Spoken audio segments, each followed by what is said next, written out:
bienvenidos al episodio 15 de Hablando Claro y Bravo. Hoy vamos a hablar de un tema que tocamos en diciembre del 2023, que eran las perspectivas del ambiente de negocios en 2024.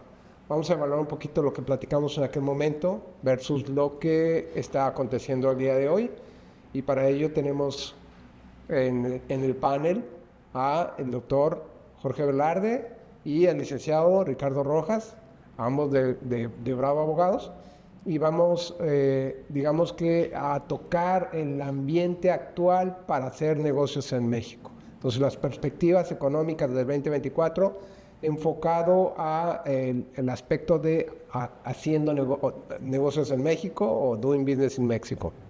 Bueno, Jorge, bienvenido otra vez. No, pues gracias, James. Digo, aquí, pues como bien lo mencionas, digo, en aquel entonces creo que era diciembre, el episodio era el de diciembre. Sí, es correcto. Y hablamos sobre, pues, pronósticos que se esperaban, pero creo que cambiaron algunas cosas de allá a la fecha. Ahorita estamos en febrero, marzo, arrancando año electoral y bueno, pues hay muchos pues cambios en la parte de las expectativas y creo que sería interesante conversar sobre pues, la trayectoria de la inversión extranjera directa, los riesgos a nivel global que enfrentan las empresas y pues lo que todo el mundo quiere saber, qué sucede con las tasas de interés y con lo que viene siendo el tipo de cambio.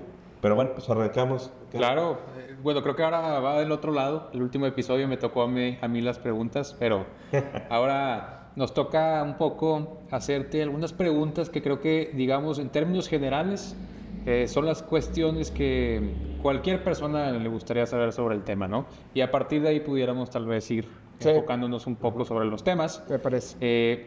Principalmente, creo que la primera pregunta que pudiéramos hacer es ¿cuáles son los temas en los que hay que estar atentos para hacer negocios este 2024? Sí, mira, es buena pregunta y creo que todo... Vaya, voy a dar una respuesta, no sé si sea la respuesta o la mejor respuesta que pueda dar, pero a nivel global, creo que aquí hay que verlo a nivel global, a nivel Latinoamérica y a nivel, pues, México. Y hay muchos riesgos que son, pues, similares o se mantienen y otros, pues, vienen siendo efectos dominó.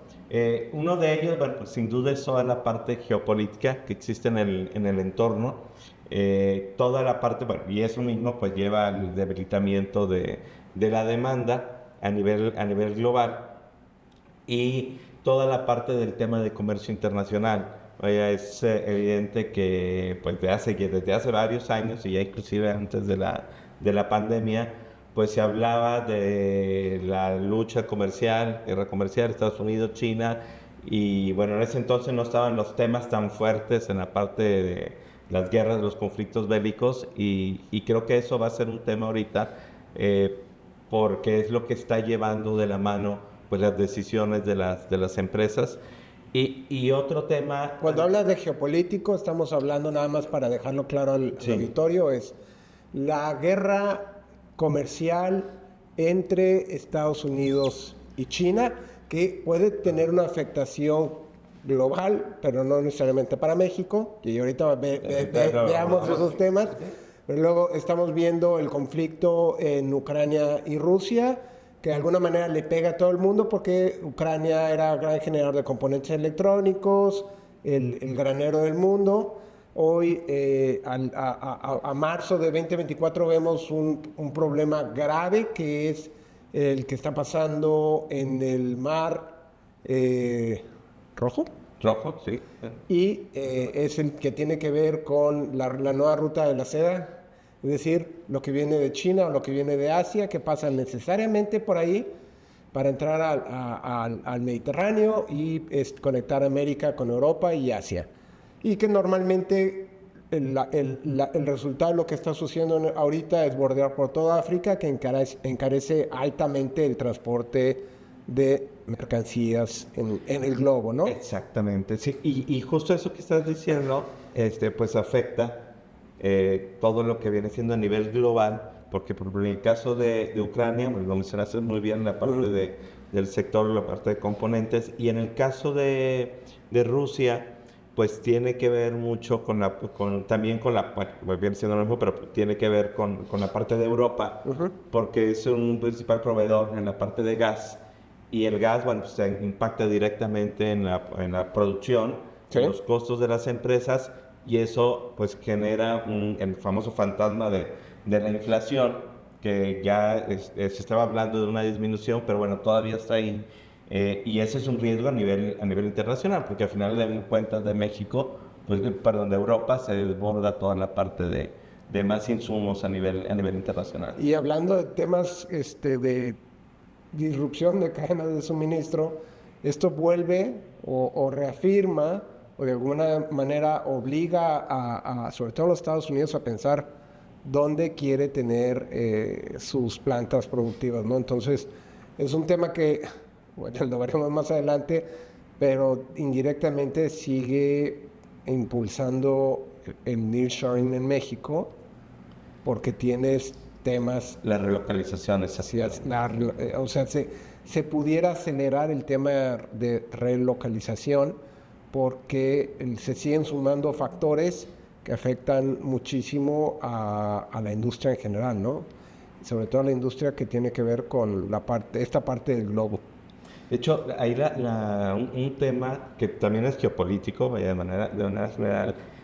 México debería tener, pues, no, a lo mejor no es un tema tan grave, tan riesgoso, pero sí hay que tener cuidado a nivel México, porque muchas si bien China, pues ahora sí que muchos de sus productos van o iban a Estados Unidos, pues sigue buscando la manera de llegar, y una manera de llegar está buscando un puente vía México. Uh-huh. Evidentemente para México eso es favorable porque entra todo el tema de la inversión, de nearshoring aquí, pero Estados Unidos de alguna manera, inclusive ya creo que hace un mes, un par de meses, Uh-huh. le mencionó a México por las vías diplomáticas, correcto, que tuviera pues cuidado en ese tema, porque si está generando una situación de triangulación, siendo México el puente, pues puede haber ciertas cuestiones legales en la parte de comercio.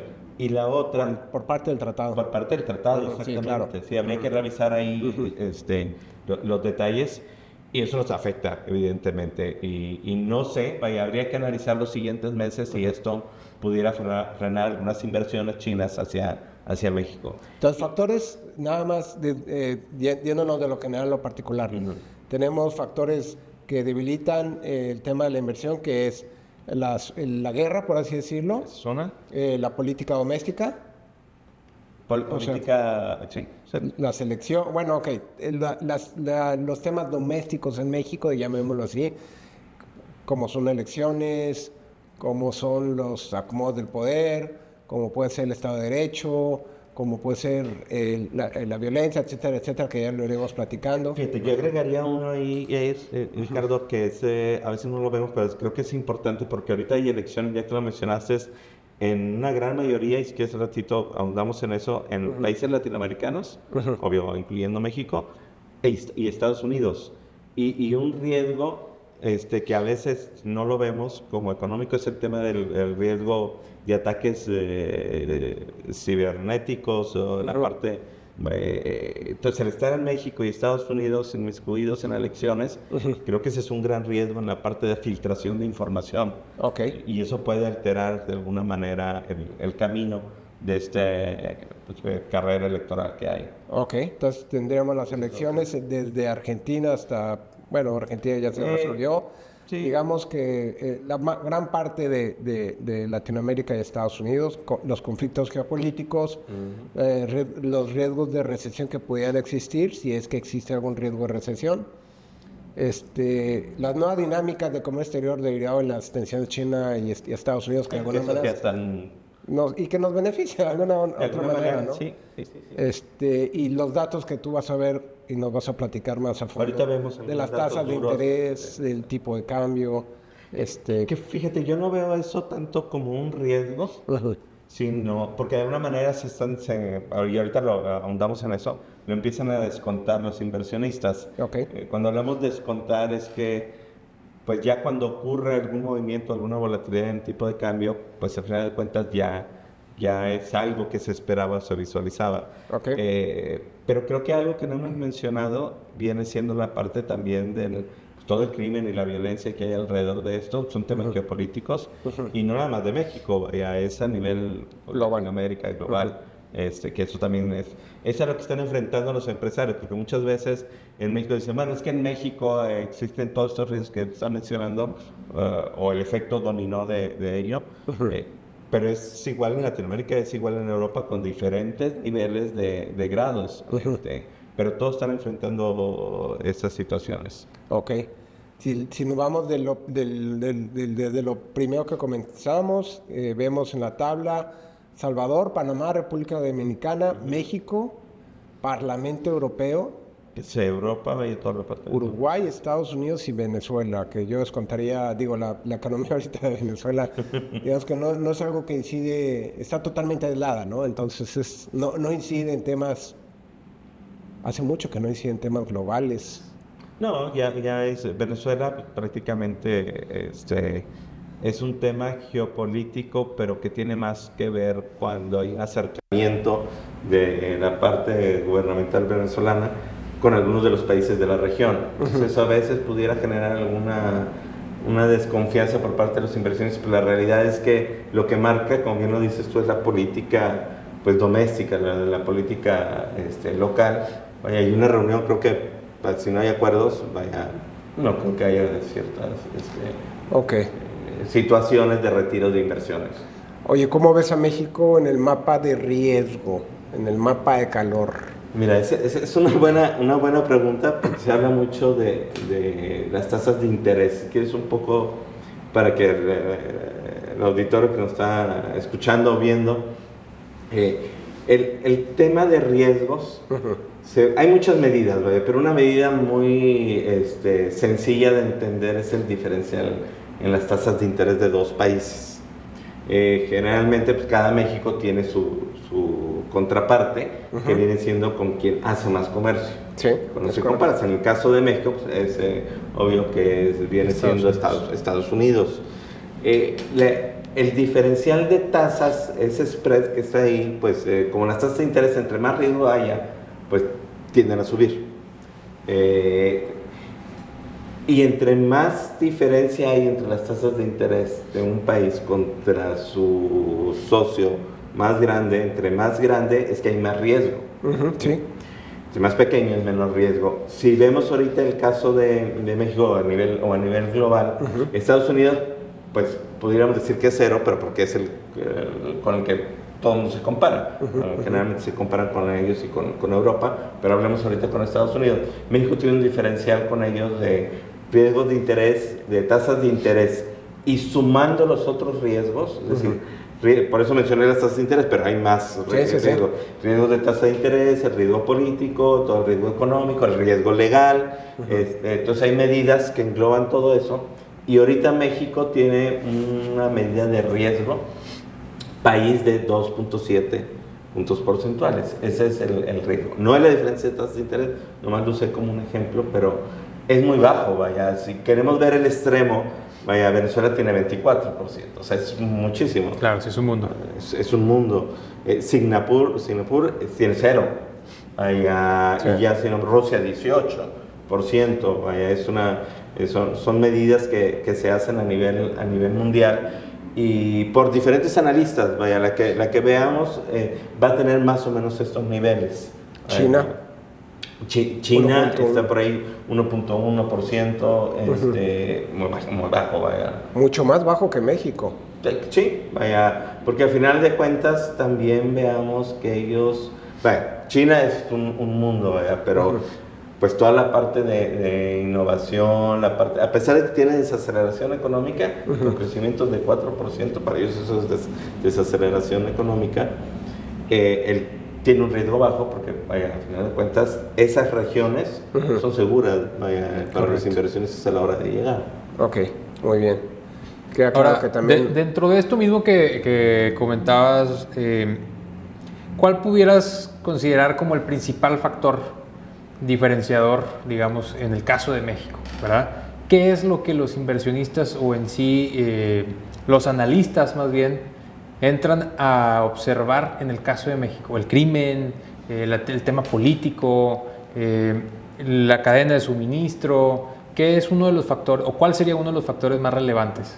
Mira, el que ahorita México, si hablamos, si los clasificamos, veamos desde el punto de vista económico, toda la parte, ahora sí que corrupción, violencia, la parte legal, si lo queremos clasificar en esos tres elementos. Lo económico creo que no les preocupa, porque bueno, si bien estamos siendo atractivos, cercanía a Estados Unidos, todo el tema de la relocalización de las cadenas, bueno, eso nos voltean a ver, pero algo por lo cual pudieran salirse, o pensar o frenar algunas inversiones, pues es el tema del Estado de Derecho y todo el tema del crimen. Ahora, platicando, pues en diferentes foros que de repente... Y aclarando Estado de Derecho, ¿no? Estado de Derecho serían muchísimas cosas. Sí. No cambiar las reglas del juego, porque hay reglas del juego para hacer inversión en industrias, como puede ser la industria eléctrica, que ahorita la están comprando. Ya se declaró inconstitucional la ley de la industria eléctrica, entonces respeta las reglas del juego que pusiste originalmente, y porque le tienes que dar certeza a la inversión extranjera. Entonces va desde las reglas para ¿cómo se llama? Para la inversión extranjera, porque son reglas comerciales, hasta lo que tiene que ver 100% con lo que los abogados entendemos como Estado de Derecho, que es respetar la autonomía de la Suprema Corte, las instituciones en las general, instituciones, ¿no? El respeto a las instituciones y a las resoluciones de poderes constituidos y que son totalmente autónomos. Entonces, van todos esos temas. Entonces, los planes A, B, C y D que están planeados no los puedes implementar actualmente porque tienes muchos pesos y contrapesos. Y yo supondría, y ahorita que vemos en la percepción actualmente tenemos un Congreso que es mayoría para modificar leyes, pero no para modificar temas constitucionales, y ahí está el primer contrapeso. Tienes una Suprema Corte que, aun y cuando han entrado y salido ministros de la Corte con cortes extralegales y más bien con intereses políticos, sigue siendo se sigue teniendo una mayoría objetiva, y entonces esos contrapesos son los suficientes durante la actual administración para que haya más o menos el respeto al Estado de Derecho, claro, y se sigan haciendo negocios como se pactaron antes de la actual administración. Entonces, supondría, y ahorita lo veremos, eso es bueno. Es el Estado de Derecho. Vaya, creo que sí hay un punto, profundizando en lo que preguntabas, si tendrían que tomar una decisión entre quedarse, suspender o frenar algunas inversiones, es este tema y el del crimen, digamos así, de la violencia. Pero en el caso de este Estado de Derecho, creo que están a expensas de cómo vaya a reaccionar. Si no, corríjanme a ver ustedes qué opinan, en función de quién vaya a ganar o quién vaya a tomar el mando de la nueva administración federal, y a ver cómo reacciona. Vaya, ahorita está muy claro la tendencia que hay y todo, pero la pregunta es, ¿va a haber continuidad de esto? Claro, digo, sin ánimo de entrar en temas políticos, ¿verdad? Claro. Pero definitivamente se ha visto, y por supuesto que en un mundo globalizado como lo es el día de hoy, pues en el exterior se sabe, ¿no? A ver, vienen propuestas incluso para modificar o desaparecer hasta la COFECE, Comisión Federal de Competencia Económica, que digamos que a nivel global es un referente del tema de competencia económica, ¿no? Acaba de salir una resolución por allá en Europa en contra de Apple, muy importante, histórica, y entonces ese tipo de instituciones, de fideicomisos que existían, el cómo se ha tratado de, digamos, de entrar a la Suprema Corte, como lo comentaba Yair, pues claro que eso en cualquier lugar genera incertidumbre. Si a nosotros como ciudadanos nos genera incertidumbre, pues imagínate un extranjero. Sí, claro. ¿No? Sí, se fijan. Y el otro... Bueno, históricamente hablando, interrumpiendo, cuando entró la actual administración presidencial, el capital golondrino, y lo platicamos, voló. Y no fue antes de las elecciones, fue después. Empezó a emigrar de una manera impresionante, ¿no? En la pasada. En la actual. Bueno, sí, pero antes ya de va de que salida. tomara, Sí. Pero eso es natural, ¿eh? O sea, La pregunta es el efecto colateral que tiene esa salida. Sí, es correcto. Que es el tipo de cambio. Pero sí, esa es una salida natural que dices, híjole, pues mientras se estabiliza la situación, retiro el capital, porque es la ventaja que tiene, se pueden retirar muy fácilmente. Y regresar. Pero sí, muy cierto. Pero lo que quería mencionar es que el otro tema es la parte del crimen y la violencia. Y esto, y suena mal decirlo, pero las empresas están viendo una gran oportunidad en la región, en México, que esto ya lo tienen descontado. Muchas veces pues ya lo consideran dentro del presupuesto en la parte de la protección que requieren las empresas, sumándole a la protección que bueno, el Estado, la Federación da. Bueno, pues ellos requieren más seguridad y ellos le apuestan. De hecho, las empresas globales, de acuerdo con lo que tú dices, ellos están muy acostumbrados a entrar en países con diversas problemáticas. Si están acostumbrados a estar en Latinoamérica, ya lo tienen medido. Ya lo tienen muy medido y descontado. Lo que sí sorprende es, por ejemplo, hay muchas encuestas que se pueden consultar. A mí me gusta mucho ver la que saca, que reporta, no la hace directamente, pero la reporta el Banco de México. Es una encuesta de los especialistas del sector privado. Y sumados estos dos riesgos, ya tienen pues varios meses, porque la saca mensualmente, que el 50% aproximadamente de los analistas responden que estos dos factores son los que pueden de alguna manera mermar o contribuir para la toma de decisiones de las inversiones. Correcto. De forma negativa, obvio. Y hay otro dato ahí también contundente que es natural de las elecciones, pero bueno, hay que estarlo observando, porque antes se les preguntaba a los analistas cómo perciben hacia adelante 6 meses el ambiente de negocios, que es el tema que estamos abordando. Antes más o menos del 100% de los analistas encuestados mencionaban que iba a mejorar el ambiente, pero andaba en un 30, un 40%, lo que decían va a mejorar. ¿Qué va a suceder? ¿Va a bajar la inversión pública? Bueno, esa va a bajar, bueno, esa ya estaba bajando, ¿no?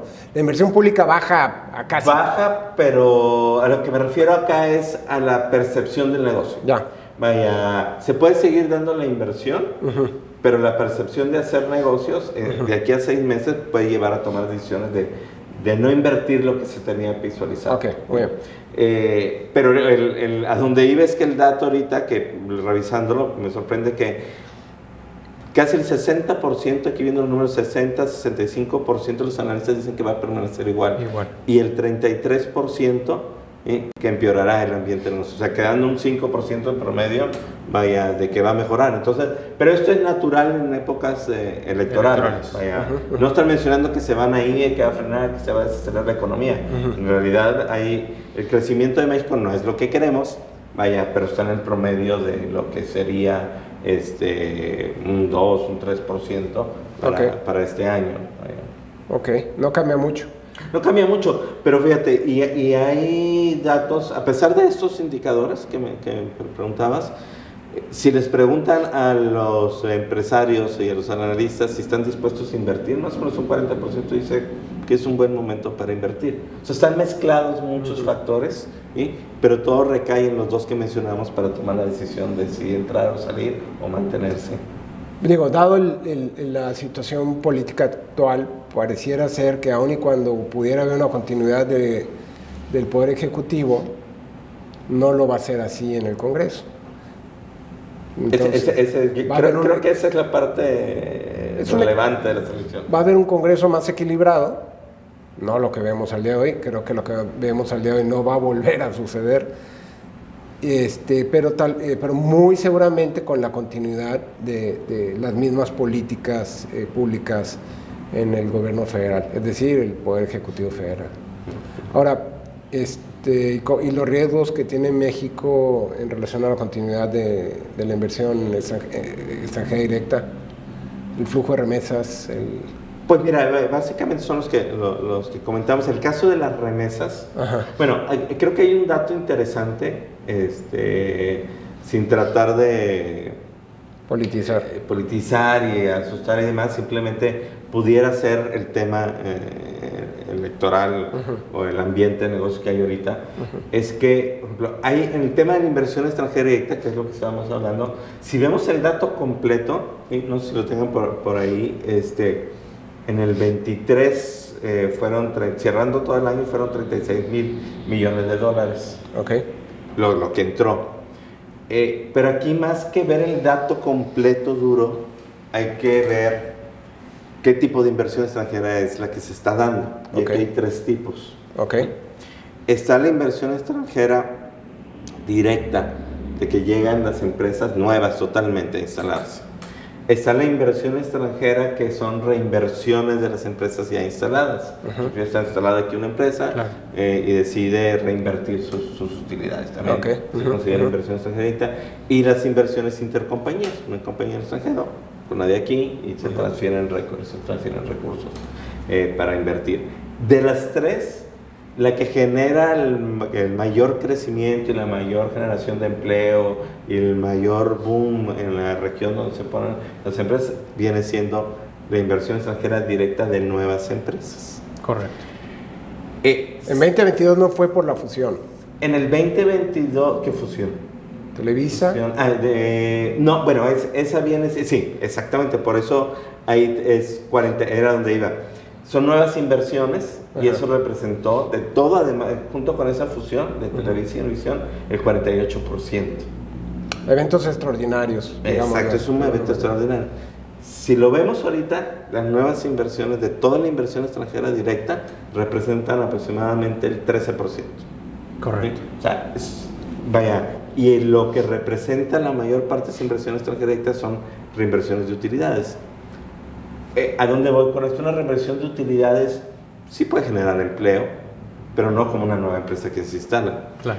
Una reinversión no detona la región donde se está dando de la magnitud como lo hace una nueva inversión. Fíjate que yo he estado viendo y eso es bien importante. Y lo hemos visto mucho a nivel clientes, y si se da con nosotros se debe estar dando de manera generalizada. Apertura de nuevas líneas de producción, expansiones. Y son esas también esas reinversiones. Son reinversiones. Y está generando empleo de una manera impresionante. Está generando la mayor necesidad de tierra, parques industriales, exacto. O compra de sus propias instalaciones. Entonces el punto es que también esas reinversiones de las propias empresas ya establecidas es un boom. De hecho, te diría que me llama mucho la atención este dato de la reinversión, porque aún siendo reinversión, está empezando a escasear la mano de obra calificada. Sí, porque requieren ese tipo de... Pero fíjate, ahí hay que ver, ese es un buen punto para discutir. Si es reinversión de utilidades, eso es nearshoring. Realmente es, no sé qué, porque ya estás diciendo reinversión y es ampliación de la línea de producción. Una nueva línea de producción que estaba en China. Llamémosle la industria que tú quieras, armaban aquí algunos componentes y se están trayendo los componentes de China. Aún y cuando ya es una empresa ya establecida, pues sí, está teniendo más líneas de productos, o está duplicando su capacidad, porque resulta ser que tienes 20 plantas a nivel global y la de México pues va a ser la más grande, o vas a cerrar una, y ha sucedido que se cierran algunas plantas en algunos países, Estados Unidos, o no necesariamente China, o en algún lugar de Europa, por la cuestión que sucediese, como una guerra, y la relocalizas en México. Entonces, al día de hoy, realmente, muchas veces se crea hasta una nueva entidad jurídica, pero si no es eso, de todas maneras, se hace la inversión, sí, se trae la maquinaria y equipo, se contrata nueva gente, y empieza a suceder lo que a mí me llama mucho la atención, lo que pasaba en Juárez, que platicamos algunas veces, ¿no?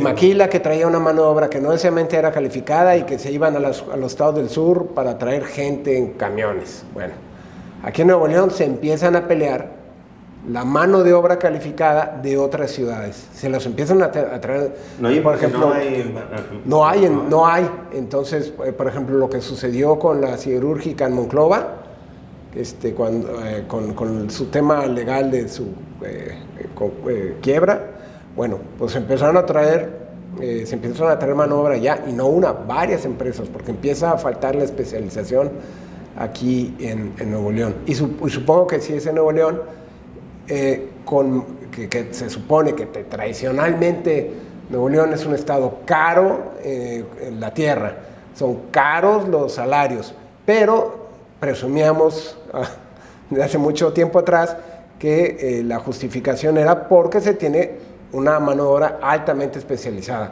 pero el día de hoy empieza a faltar. Pero fíjate, sí, concuerdo contigo, y yo agregaría lo siguiente. A mí me gustaría que vinieran más inversiones nuevas, pero que estén generando innovación. Ok. Y esto es un poco a lo que también me refiero. Eso hace incrementar el poder adquisitivo del país. ¿A qué me refiero? Pues porque se requiere, ahora sí que ya no más. Mejor pagada. Es mejor pagada, si son mentes pensantes, y vamos a ser proveedores de tecnología. Ya no vamos a comprar la tecnología. Y eso, pues creo que también ya lo platicamos en algún momento, pues, eso hizo Corea y fue el boom. Pero sí, vaya, estoy de acuerdo, las dos son importantes, pero aquellas que nos pueden generar un mayor crecimiento en la cuestión de innovación y en la parte de generación de tecnología, creo que son nuevas inversiones. Pero habría que seguir observando cómo va avanzando esta inversión, porque a lo mejor no aparece tanto las nuevas inversiones, porque recordemos que hay muchas inversiones que se han anunciado y no están registradas todavía. Y no están registradas no porque no lo hagan, sino porque esto sucede hasta que arranca ya, o ya llegan. El ejemplo que te han platicado, sí, Tesla, sí. No está ahí. Mira, ha salido en los medios de comunicación, que lo que está sucediendo con los gobiernos de los estados, y no es particularmente uno, es que tú tienes que entender que cuando se pacta la inversión extranjera, firmas un contrato, porque normalmente hay incentivos en la inversión, pero los estados lo que están haciendo es firman cartas de intención obligatorias y ya están anunciando la inversión, porque quieren capitalizar esto en temporada de elecciones. Entonces, como bien lo dices, se está empezando a capitalizar inversión nueva cuando apenas se tienen las cartas de intención, y eso es peligroso. Peligroso, bueno, entre comillas, porque lo anuncias ahorita y si pierdes o ganas en el 2025, pues no importa, ¿verdad? Ya sucedió, ya lo anuncié, ya lo capitalicé. Pero el punto es que está distorsionando el mercado, no está entrando esa inversión extranjera. No, y fíjate, ya que dice es peligroso, bueno, a lo mejor no es la palabra correcta, pero a lo mejor eso hace que no se generen cadena las otras inversiones alrededor, satelitales, como le digo yo. Sí. Vaya, se detienen, vaya, al final de cuentas hablamos sectores ganadores, bueno, pues construcción, evidentemente lo anuncié, pero no arranca. Y nos bajamos más, vaya, nos vamos hasta las pymes, restaurantes, todo el tema de alimentos, el tema de inmobiliario, se inflan los precios sin una razón de ser, porque todavía no está la inversión. Entonces, vaya. Hay especulación. Sí, exactamente. Entonces, pero bueno, veamos que esto viene de manera positiva hacia adelante y es un proceso de transición para consolidar la inversión. Preguntaba sobre el otro tema, las remesas. Correcto. Las remesas, a ver. Aquí es bien importante, las remesas entran, inclusive han llegado a estar por arriba del total de la inversión extranjera directa, o sea, más grande que la inversión extranjera directa. Y ese es un tema que va a pegar directamente al consumo del país, que es un componente del crecimiento también. El consumo privado pues, es parte del componente del crecimiento y están entrando las remesas. El tema aquí es que entra a juego el tipo de cambio. Sí están entrando remesas y muchas remesas, pero esas remesas pues, llegan aquí, a la zona del Bajío, la mayor parte, ¿sí? Y esas se convierten a pesos, porque hay que consumir en la región. ¿Sí?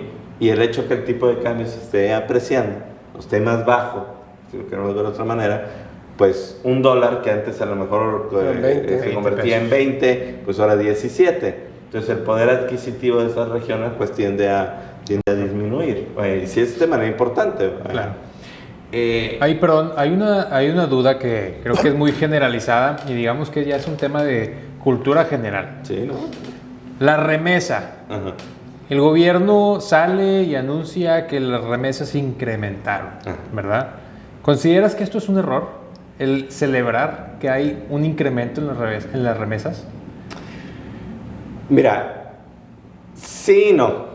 Vaya, porque el hecho que estén ingresando remesas de alguna manera está contribuyendo al poder adquisitivo de regiones que no son favorecidas económicamente. Vaya, entonces eso de alguna manera, si lo queremos decir, celebrar, pues está bien. Vaya, sí, solo sí, esas remesas se convierten a pesos y se destinan a la parte productiva, es decir, que estas familias no lo destinen a consumo. Correcto. Sí que destinen una parte, vaya, es válido, pero que un porcentaje importante vaya a inversión de pymes, de desarrollo, de crecimiento, y eso te genera que no lo crecimiento económico. En su gran mayoría no lo va. La mayoría no lo va porque de alguna manera la gente, los connacionales que se van a los Estados Unidos, pues es por una parte económica, entonces evidentemente lo mandan, pero sí llegan a haber crecimientos importantes en la parte de construcción, casas, todo. Pero sí no tendríamos que echar a volar las campanas porque pues, no estamos generando nosotros aquí la necesidad, el empleo que se requiere para que esa población esté aquí, y ahorita que como lo mencionaba ahí, que se requieren empleos.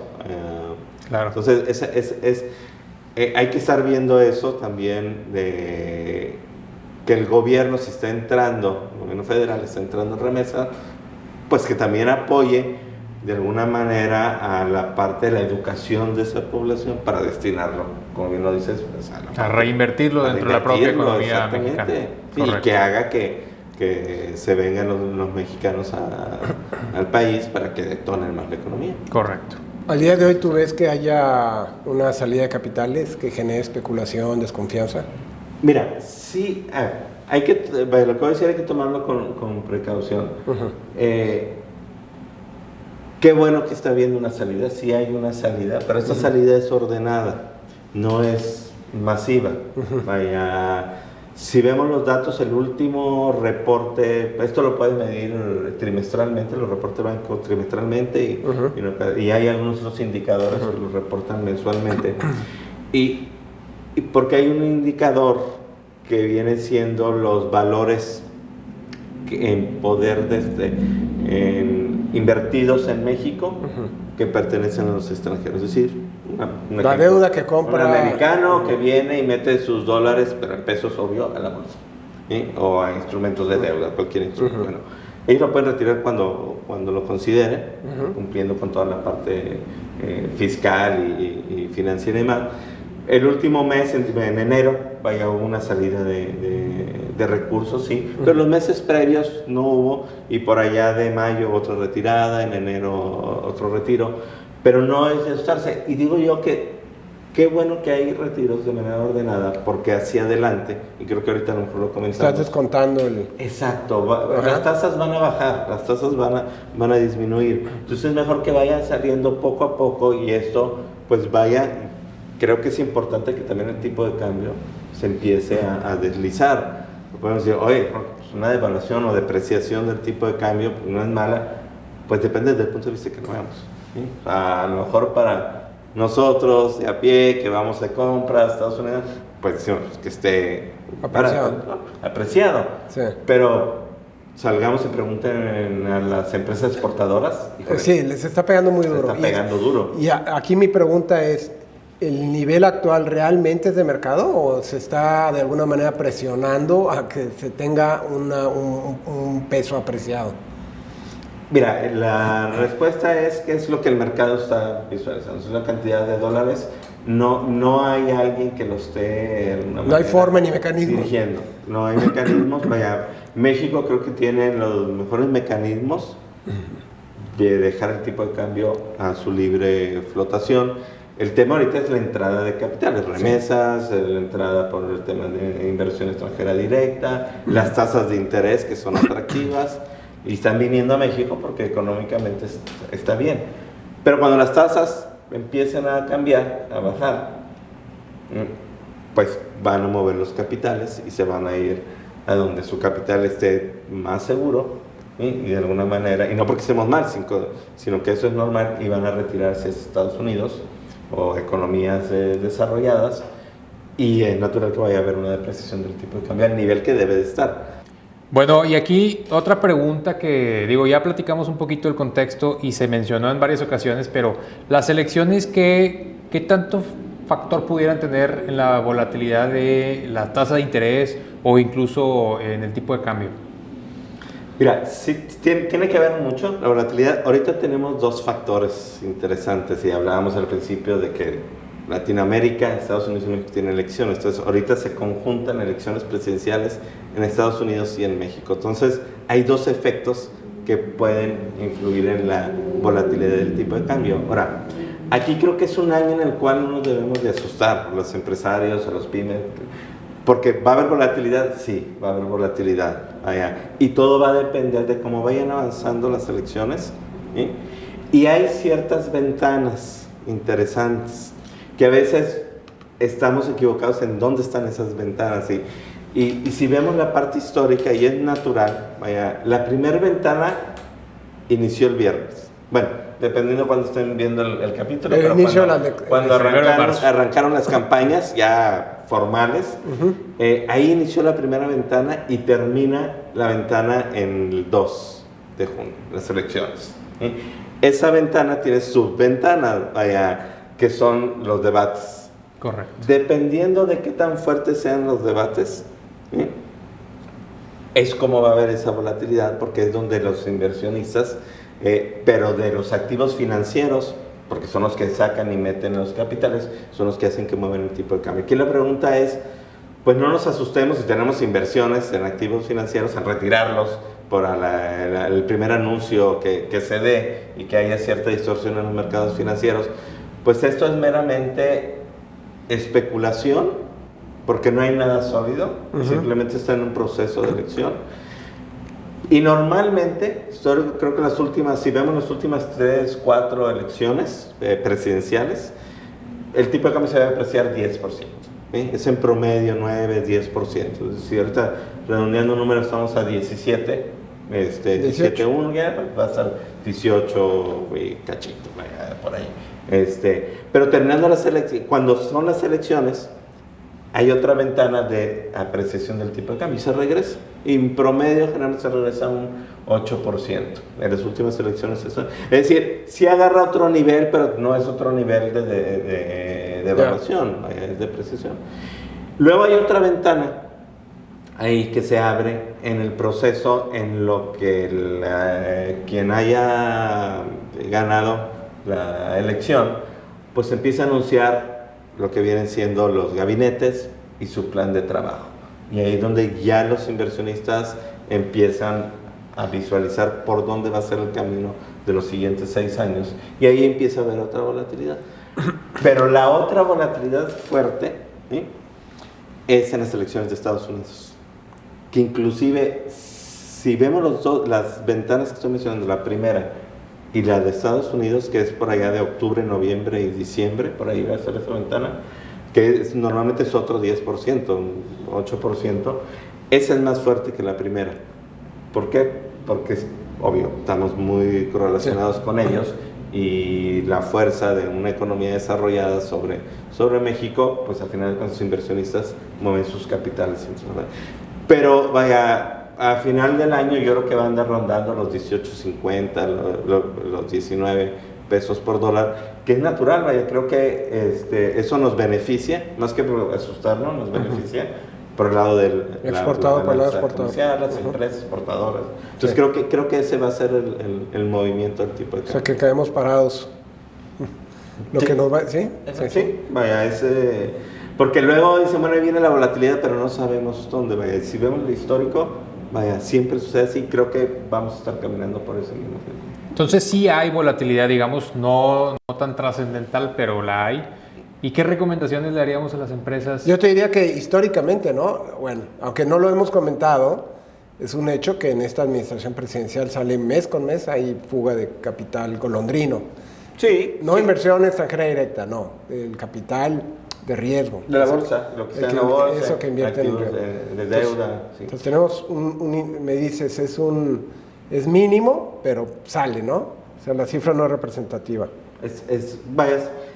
Yo creo que son las salidas que se están haciendo de manera paulatina en lugar de que salgan todos. Vaya, lo que asusta aquí es que se den brincos todos juntos y al mismo tiempo. Exacto, eso se llama devaluación. Cuando está de manera natural, eso es depreciación, vaya, es poco a poco y vas tomando las decisiones con mayor calma. Y lo que menciona, bueno, ¿y eso cómo le pega a las empresas? Bueno, pues les pega de cierta manera para las exportadoras. El beneficio. Les beneficia. Vaya. Ahora, si alguien tiene, vaya, porque también, pero también hay quienes les puede afectar porque está la parte de crédito y si importan insumos en dólares, pues evidentemente se les elevan los costos. Aquí lo recomendable es que las empresas se preparen con algunos instrumentos o administren o voltean a ver los que tienen. Por ejemplo, Forwards es un instrumento en el cual puedes tú de alguna manera asegurar un tipo de cambio de aquí hacia varios meses adelante y eso dices, bueno, vaya, no me gusta el riesgo, quiero tener seguridad, comprar esos instrumentos porque como quiera ellos requieren los insumos. Le apuestas a la estabilidad. Exactamente, la estabilidad. Hay un riesgo, sí, vaya, que el tipo de cambio no se mueva en el sentido que ellos esperaban y pues hayan gastado su... Pero vaya, al menos toman las decisiones ya con cierta certidumbre. ¿Sí? Aquí lo natural es que también busquen coberturas, pero esto lleva un poco más de tiempo, coberturas naturales, es decir, si compras insumos en dólares, pues también trata de vender en dólares. Es una manera de hacer. Pues hay alternativa para que puedan ellos contrarrestar. Y si no, pues es esperar. Vaya, el tipo de cambio va a agarrar otro nivel y no, vaya, al menos yo no veo y muchos analistas no perciben tipos de cambio de 21, 20, no, vaya, eso, gracias a Dios tenemos estabilidad económica. Ok. Entonces, ¿cuáles serían las recomendaciones? ¿Tienes desde lo que son operativas? ¿Tienes estratégicas? ¿Y cómo las catalogarías tú? Mira, tendrían que ver ahí pues, lo operativo, el día a día. Con esto, pues sí es estar visual, vaya, el capital de trabajo de las empresas lo requiere al día. Entonces, vaya, si esto involucra algo de cambiario, pues tratar de buscar la manera de anticiparse a esto. Ya de alguna manera le estamos diciendo aquí dónde pudieran estar los picos. Sí. Claro, no tenemos la bolita mágica aquí, pero normalmente así sucede. Entonces, eso, pues sí, buscar algunas alternativas. ¿Y las estratégicas? ¿Detienes tus inversiones? Seguir hacia adelante. Vaya, a final de cuentas, eso es de largo plazo y hay que agarrar la ola. Vaya. Digamos que retrasarías tus inversiones. Y eso puede suceder aquí para los empresarios mexicanos o Estados Unidos. En Estados Unidos. Entonces, parecería ser que esta ola de inversión extranjera directa o inversión privada en México pudiera llegar a detenerse en algún momento del 2024. No creo que, vaya, a ver. Disminuir, vaya, pero no creo que a niveles pocos. Yo no veo. ¿No crees que Yo tengo la confianza de que las inversiones que se han estado anunciando se van a consolidar. ¿En qué año? Yo creo que en 2024, 25 van a finales del 24, 25 yo creo que van a empezar a arrancar algunas. Independientemente, digamos, del resultado electoral. Exacto. Vaya. Es que si analizamos, nuevamente sin meternos en temas políticos, creo que la visión es similar. Vaya, el tema es que la política económica, es decir, las reglas del juego, pudieran ser diferentes.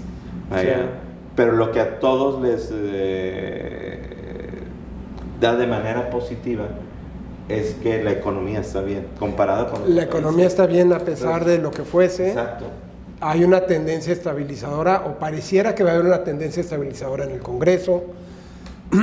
En la cuestión electoral en Estados Unidos, independientemente de quién ganase, ya conocen a los dos candidatos fuertes, porque ya los dos fueron presidentes. Entonces Sí. también el factor incertidumbre con las políticas económicas y fiscales de cualquiera de los dos, ya las conocen, ya las están una ventaja, ya descontando. conocemos cómo va a ser la relación de entrada si gana uno. Ya sabemos que el Gana discurso uno. político no es exactamente, no es para nada la realidad cuando ya están gobernando, tanto de este lado como de aquel lado, del lado de los Estados Unidos. Sí, y aquí yo creo que redondeando un poco y para ir resumiendo, a ver, ahorita los riesgos que hay en el entorno para hacer negocios a nivel global son los mismos. Los que hay en México y a nivel internacional son los mismos.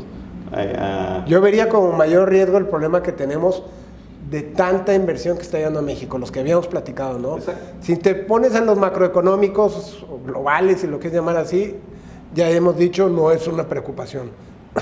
Lo que te pones o lo que te pudiera detener o frenar la inversión son temas de estructura, infraestructura en México, es decir, lo que puede estar faltando para que una industria determinada se venga a México. ¿Cómo pudiera ser? Lo hemos dicho muchísimas veces, parques industriales, tierra, casi lo mismo, electricidad, la disponibilidad de electricidad, agua y mano de obra. Y esto lleva a las empresas a hacer, les lleva a la necesidad de ser o tener que realizar un estudio muy detallado de en qué parte de México se van a establecer. Porque si bien se establecer una cervecería en Monterrey, pues no hay agua. Fíjate, para ir muy bien, entonces comentando, el riesgo global es similar para todos. El riesgo para México es todos estos que estás mencionando, más los dos que estuvimos aquí, el Estado de Derecho y el crimen. La otra también que vale la pena aquí para resumir es el tipo de cambio, vaya, no asustarse, es un tema coyuntural meramente, ¿sí? La parte de la salida de capitales pues va de la mano con el tipo de cambios, también es coyuntural y qué bueno que se está dando de manera suave. Y algo también que, bueno, ya no alcanzamos a comentar, pero a lo mejor en otro capítulo es las tasas de interés. Vaya que las tasas de interés tienen que ver con el tipo de cambio, pero seguramente ya van a empezar a bajar en las siguientes reuniones por ahí hay reuniones cada 2-3 meses, entonces seguramente en las siguientes reuniones ya va a tener una tendencia hacia la baja las tasas de interés en los anuncios de los bancos centrales y eso ayuda al reacomodo de los capitales. Entonces yo creo que estos son los riesgos o los temas que deberían estar volteando a ver las empresas para poder hacer negocios o seguir haciendo negocios de manera natural. Pero bueno, no sé si... Creo que tocamos bastante bien los temas. No sé, Yair, si quieras tú... No, ninguno. Creo que está totalmente cubierto y platicaremos más adelante del tema de las tasas de interés. Ok, perfecto. Pues gracias.